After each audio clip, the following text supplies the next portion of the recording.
Mabuhay at welcome sa isang espesyal na pagtatanghal dito sa Balitang China.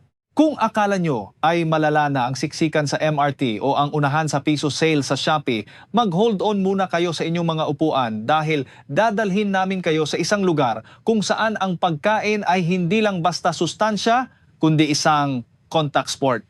Dito sa kanayunan ng China, ang mga piging ay hindi lamang simpleng pagtitipon, kundi isang arena ng mga gutom at mabilis na kamay. Isipin nyo, bago pa man mailapag ang ulam sa lamesa, parang bula na itong naglalaho. Ang mga mababagal ang kamay, nakatitig na lang sa tila dinaanan ng bagyo na plato, naghihintay ng susunod na putahe na tila ba nakikipagsapalaran sa loto. Ang ganitong senaryo ay karaniwang tanawin sa tinatawag nating yaina o ang mga bonggang handaan sa buong bansa mula sa mga kasalan, binyag, hanggang sa mga libing. Siyempre, ang mga host o ang mga nagpapahanda ay nagtatayo pa ng mga dambuhalang kusina sa labas ng kanilang bahay at nag-i-hire ng mga chef na eksperto sa pagluluto ng dambuhalang dami ng pagkain. Ang mga bagong luto na putahe ay unang isasalin sa mga higanteng kawali bago iserve sa bawat lamesa. Nakatambak ang mga karne at gulay at ang mga bisita, tila mga leon na ilang araw nang hindi kumakain, nag-aabang sa kanilang biktima. Pero sa modernong China, ang mga handang ito na dapat sana ay punong-puno ng tawanan, kwentuhan at masayang pagsasalo ay nag-iba na ang anyo. Hindi na ito social gathering, isa na itong National Olympics ng agawan ng pagkain. Huwag kayong kukurap dahil bawat lapag ng pagkain ang labanan ay parang nasa isang mosh pit sa rock concert. Hindi na ito kainan, ito na ang tinatawag nating fastest fingers first na bersyon ng buffet. May isang kwento pa nga ng isang lalaki na sa sobrang tuso. Palihim niyang isiniksik ang isang buong tray ng pagkain sa loob ng kanyang jacket habang ang ibang mga bisita ay nakatulala na lang sa bilis ng kanyang kamay. Parang magician lang, di ba? At hindi lang yan, may mga magulang pa na parang nag-iimbak para sa darating na apocalypse. Isang nanay ang walang tigil sa pagtambak ng karne sa plato ng kanyang anak hanggang sa ang bata na mismo ang sumuko. Nay, bakit puro karne to? Ayoko na, busog na ako. Pero siyempre, si nanay, deadma lang, basta ang mahalaga, nakuha nila ang kanilang kota. May isa pang lalaki na ang tanging trabaho sana sa lamesa ay ang mag-distribute o maghati-hati ng pagkain para sa lahat. Pero sa kasamaang palad, mas mabilis pa sa kisap mata ng kuneho na wala ang pagkain sa harap niya bago pa niya mahawakan ang sandok. Naiwan siyang parang isang lobo na nawalan ng hangin pagkatapos ng party, malungkot at nakatitig sa kawalan. Pero noong dumating na ang pangalawang ulam, isang masarap na roasted chicken, hindi na siya nakatiis. Grabeng hugot! Sinunggaban niya ang manok at nilantakan ito ng buo na parang wala ng bukas. Sa puntong ito, hindi lang survival of the fittest ang laro, kundi survival of the hungriest. At kung akala nyo ay sa lamesa lang natatapos ang labanan, nagkakamali kayo. Mayroon na ring bagong trend. Ang pagbabalot o ang tinatawag nating Sharon Cuneta style, yung bituin na walang ningning dahil lahat ng ulam binalot na sa plastic. Isipin nyo, hindi pa man nakakatikim ang iba. May mga tao nang may dalang sariling plastic bags mula sa bahay. Habang ang ibang bisita ay nakaupo at nakatitig ng may halong inis at pagtataka, ang mga pro-packers ay abala sa pagsasalin ng ulam. Bakit nyo binabalot hindi pa nga kami kumakain? Reklamo ng isa, pero ang sagot ay isang malamig na dedma. Ang isang babae pa nga, sa tulong ng kanyang katabi, ay isinilid ang isang buong isda sa bag. Ang palusot, para sa aso ko to. Pero aminin natin, lahat tayo alam na ang isdang yan ay diretso sa tiyan niya pag-uwi. Sa sobrang lala ng sitwasyon sa isang baryo, gumamit na sila ng public speaker system para lang pagsabihan ang mga tao. Isipin mo, parang anunsyo sa barangay hall, mga kabaryo, parang awa nyo na, huwag nyo munang ibulsa ang ulam. Hintayin nyo munang makakain ang iba. Hindi patas yan. Sa isang kasalan naman sa probinsya ng Henan, isang dambuhalang pot ng stew ang naubos sa loob lang ng wala pang 1 minuto. 1 minuto! Mas mabilis pa yan sa pag-download ng app sa mabilis na internet. At hindi lang sa handaan nangyayari ang agawan. Kahit sa supermarket, target na rin ang mga free samples. 1 piraso lang ng tinapay ang dapat tikman, pero may isang lola na kinuha ang isang buong loaf at tumakbo palayo. Noong anibersaryo ng isang shopping center sa Siaogan, naghanda sila ng dambuhalang cake para sa lahat. Pero ang dapat sana ay matamis na selebrasyon, naging malagkit na bangungot, Isang matandang babae ang walang sabi-sabing ginamit ang kanyang dalawang kamay para maghakot ng cake at isilid ito sa plastic bag. Kahit anong pigil ng mga staff, wala silang nagawa. Ang lola, punong-puno ng frosting ang mukha at kamay, pero wapakels, basta puno ang kanyang plastic bag. Ganitong-ganito rin ang nangyari sa Guangdong noong magbukas ang isang mall, isang kawan ng mga lola ang sumalakay sa libreng cake at nagdulot ng total chaos. At huwag niyo isiping mga lola lang ang gumagawa nito. Lahat, bata man o matanda, ay tila nahawa na sa looting fever. Siyempre, ang pinakamalaking battlefield para sa mga senior citizens ay ang supermarket tuwing may sale. Dito sila tunay na nagniningning. Yung mga lola na akala mo ay hirap ng lumakan sa araw-araw, biglang nagiging mga elite athletes kapag narinig ang salitang discount. Isang araw, nagkaroon ng bagsak presyo sa patatas. Ang mga lola, parang mga ninja warrior sa bilis, nakuha lahat ng makikita nila. Ang mga kabataan, ayun, naiwan sa gilid, naghihintay ng mumo. May mga grupo pa ng lola na nagkakasakitan na dahil sa agawan ng mga discounted na item. Ang mga tao sa labas hindi alam kung ano ang pinag-aawayan, pero dahil nakikita nilang maraming nagkakagulo, sumasali na rin sila, nakikisama lang ika nga. May dalawang lola pa na nag-agawan sa isang sako ng harina na parang nakasalalay doon ang kanilang buhay. At sa isang selebrasyon ng fireworks, hindi pa man tapos ang pasabog, may dalawang matanda na nagbubuno para sa mga karton na pwedeng ibenta. Masyado na yatang matindi ang competition, di ba? Bigyan naman natin ng chance ang iba. Noong 2021, binaha ang Zhengzhou at maraming bahay ang nalubog. Pero sa gitna ng trahedya, imbes na tulungan ng biktima, nilooban ng mga tao ang mga inanod na kahon-kahon ng mamahaling alak.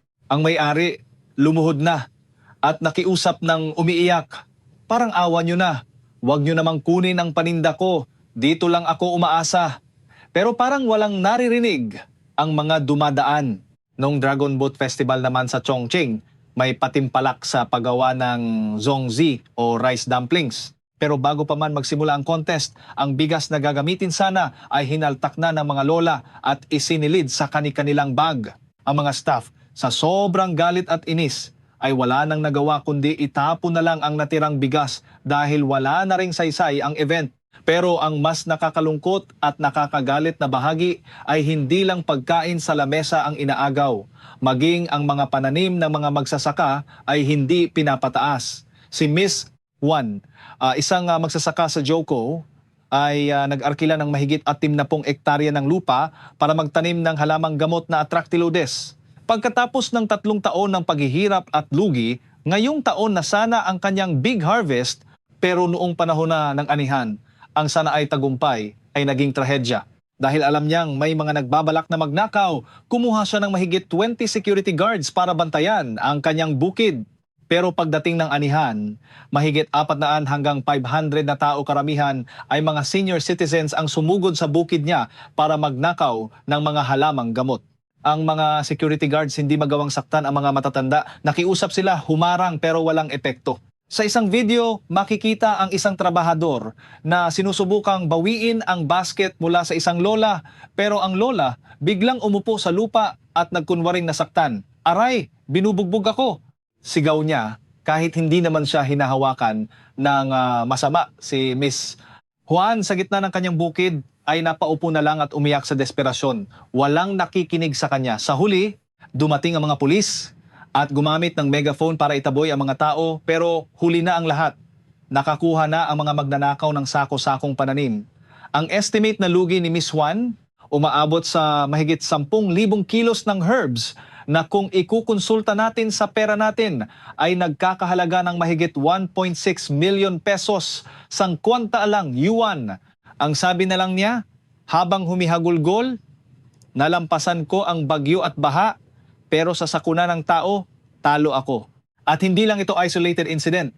Noong October 14, sa Joco pa rin, daan-daang mga taga-baryo ang sumugod sa isang maisan na pag-aari ng isang kumpanya. Kahit ang mga pulis at ang mismong kapitan ng baryo ay hindi sila napigilan. Mahigit 330 ektarya ng maisan ang naging parang no man's land. Makikita sa mga video ang mga matatanda, lalaki, babae at pati na rin mga bata na may dalang mga sako ng pataba at nakasakay sa mga tricycle habang hinahakot ang mga mais. Ang nakakagulat pa, Kahit ang mga mais na naani na at nakatabi na sa warehouse ay pinasok pa rin nila. Grabe, di ba? Wala nang pinipili. Sa Henan naman, ang mga magsasaka ng mani ay biktima rin. Isang magsasaka ang nag-invest ng milyon-milyong piso, millions of yen equivalent para magtanim ng mani sa daan-daang ektarya. Pero tuwing anihan, daan-daang tao ang dumarating na may dalang mga sako. Nawawalan siya ng mahigit 100,000 pesos bawat taon dahil sa nakawan. Kahit anong sigaw niya, ayaw umalis ng mga tao. At kapag sinubukan mong bawiin ang mani sa kanila, hihiga sila sa harap ng mga makinarya para hindi makaabante ang anihan. Noong binalaan sila ng may-ari, natatawag siya ng pulis. Isang lola ang sumagot ng ubod ng yabang. Ano ngayon? Kung tumawag ka ng pulis, wala silang pakialam sa amin. May koneksyon kami sa itaas. Walang makakagalaw sa amin. Ang mas malala pa rito, ang mga lokal na opisyal ay nagbubulag-bulagan lang. Bakit? Dahil may darating daw na inspeksyon mula sa probinsya.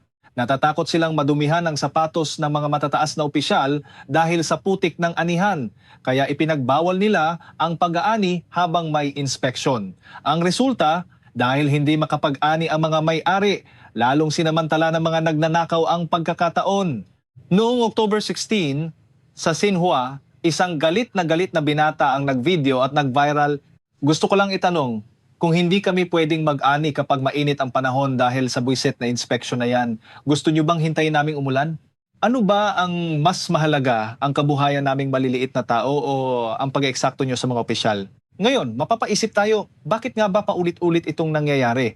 Ayon sa mga ulat sa China, ang mga taong ito ay hindi naman talaga yung mga nagugutom o naghihirap ng sagad. Ang pangunahing dahilan ay ang mga pulisiya sa lupa at ang mabilis na urbanization.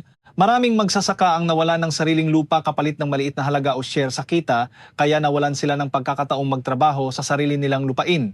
At ang pensyon ng mga matatanda sa probinsya, halos 800 pesos 200 yuan lang kada buwan. Aminin natin, sa panahon ngayon, saan naabot ang 800 pesos? Kulang pa yan sa maintenance na gamot o pambili ng bigas sa isang linggo. Pero may mas malalim pang dahilan at ito ay ang kasaysayan.